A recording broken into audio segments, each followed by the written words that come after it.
지난 24일에 펼쳐진 아스날과 토트넘의 빅매치를 통해 손흥민의 실력, 위상, 위험, 리더십 모두를 맛볼 수 있었다고 합니다.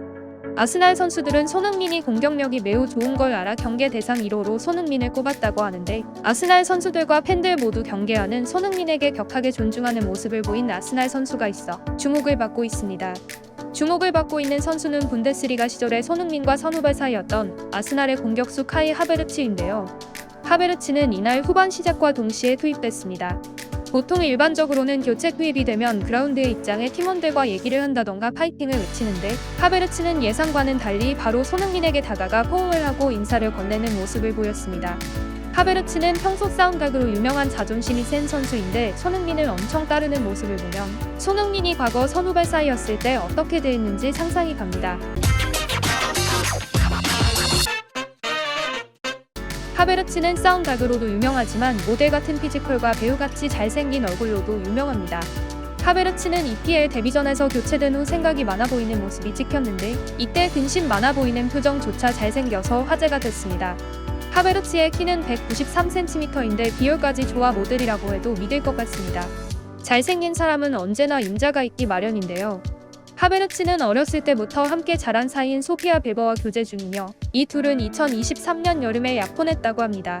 소피아 베버는 현재 모델로 일하고 있는데, 하베르츠가 첼시 챔스 우승 후 소피아 베버와 진한 뽀뽀를 나누는 장면이 화제가 되기도 했습니다. 깍듯한 하베르츠를 본 축구 팬들은 선배님한테 인사하고 가는 카이 하베르츠. 손흥민의 위상을 알 수 있는 경기였다. 이날 경기에서 가장 급이 높은 선수가 손흥민이라니 너무 놀랍다 등의 반응을 보였습니다. 손흥민은 유럽에 진출해 한국 축구에 좋은 점을 많이 보이며 한국의 위상도 함께 높이고 있습니다. 손흥민은 한국 축구의 역사를 쓰기까지도 얼마 남지 않았는데, 손흥민은 이날 경기로 유럽 개인 통산 득점 199호 골을 달성했고, 한 골만 더 넣으면 200호 골을 넣어 역사를 기록할 예정이라고 합니다. 손흥민은 이날 멀티골로 시즌 4호, 5호 골을 한 번에 달성했는데, 이에 따라 손흥민은 이번 시즌 득점 부문 리그 단독 2위에 올랐습니다. 현재 EPL 득점 부문 리그 1위는 8골로 맨시티의 엘링 홀란드입니다. 한 번에 3골, 2골씩 넣어버리는 손흥민의 기세를 비추어 봤을 때 1등도 가능성이 없어 보이지 않습니다.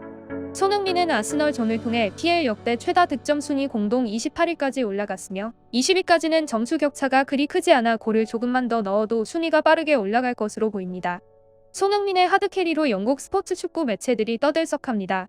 영국 스카이 스포츠는 메디슨 비수마와 함께 손흥민에게 8점이라는 팀 내 최고 평점을 주었고, 손흥민의 경기 MOM으로 선정하기도 했습니다. 그뿐만 아니라 축구 통계 사이트 풋몹은 손흥민에게 양팀 통틀어 최고점인 8.8점을 주기도 했습니다. 비록 메이저리그 공식 사무국은 페널티킥과 자책골 유도로 득점에 성공한 부카요 사카를 최우수 선수로 선정했지만, 영국 매체들이 한마음 한뜻으로 손흥민에게 최고 평점을 부과하고 있으니 이걸로도 족합니다. 그리고 손흥민은 프리미어리그 사무국의 주간 베스트 11로도 선정됐습니다. 사무국을 제외한 BBC와 같은 매체들도 손흥민의 주간 베스트 11에 이름을 올렸는데요. BBC는 손흥민을 두고 케인이 바이에른 뮌헨으로 떠난 이후 손흥민은 이전에 보여주지 못한 경기력을 선보였다. 올 시즌 더 나은 모습의 손흥민을 볼 수 있었다. 토트넘의 2골 모두 손흥민이 훌륭하게 만들어냈다 라고 말하고 있습니다. 토트넘의 승점을 계속해서 가져다 두고 있는 손흥민에 대해 포스테코글루 감독은, 손흥민은 리더로서 그리고 선수로서 놀라운 모습을 보여주고 있다. 나는 그를 9번 포지션에 배치했는데 정말 열심히 노력하고 있다. 손흥민은 팀을 위해 어떤 것이 최선인가를 늘 첫 번째로 생각한다. 나는 손흥민 때문에 매우 기쁘다 라고 말하며 손흥민을 의지하는 모습을 보입니다. 앞으로도 손톱 전략으로 손흥민을 최전방 공격수로 배치할 것으로 보이는데요. 손흥민이 계속해서 최전방 공격수로서 득점에 성공한다면 최대 골 득점자가 되는 것은 시간 문제로 보입니다. 리더십과 실력 모두 출중한 손흥민의 토트넘은 놓치기 싫은지, 손흥민이 비록 계약 기간이 아직 18개월 이상 남았지만 토트넘은 벌써 재계약 준비를 하고 있다고 합니다. 만일 손흥민이 토트넘과 재계약하게 된다면 손흥민은 사실상 토트넘에서 은퇴를 맞이하게 될 것입니다. 손흥민은 실력을 갈고 닦는 데에도 진심이며 팀원들과 관계 맺는 법, 그리고 주장의 역할에 대해 정확히 아는 현명한 선수입니다. 앞으로도 이 현명함을 바탕으로 좋은 모습 많이 보여주면 좋겠습니다.